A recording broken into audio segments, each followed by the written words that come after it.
Il risultato delle elezioni nei 4 comuni veneziani che andranno al voto suona come prova generale per le amministrative. I colpi di scena non sono mancati e se tutto andrà come le nazionali ci saranno dei cambiamenti radicali.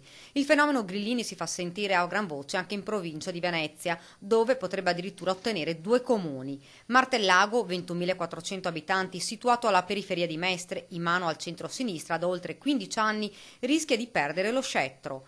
Il primo partito sarebbe proprio il Movimento 5 Stelle, che potrebbe ottenere, seguendo le nazionali, il 32,6%, seguito dal PD-SEL con il 28%. Il PDL Lega si fermerebbe invece al 21%. Attese le votazioni a San Donà di Piave, ora retto dal centrodestra. Fondamentale sarà la scelta del PDL e Lega, che potrebbero in questo caso non andare insieme. Se così dovesse essere, rischiano di perdere il comune. L'alleanza infatti porterebbe in testa il centrodestra con il 27%, seguito da Grillo con il 23,9%, mentre il PD rimarrebbe al 23,4%.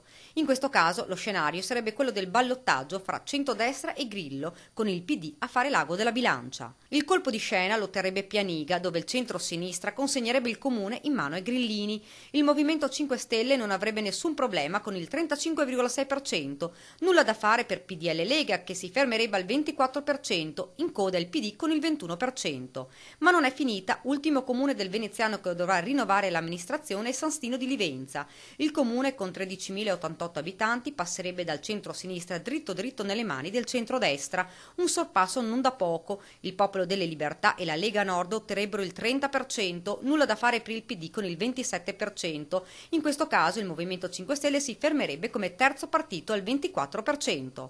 Queste elezioni stanno facendo tremare più di qualche politico. Se prima tutto sembrava assodato, ora la scelta dei cittadini è sempre più incerta. Tra PD e PDL entra con forza Grillo e la sua forza mette in discussione ogni certezza. Questi mesi saranno importanti, i risultati sono tutt'altro che scontati.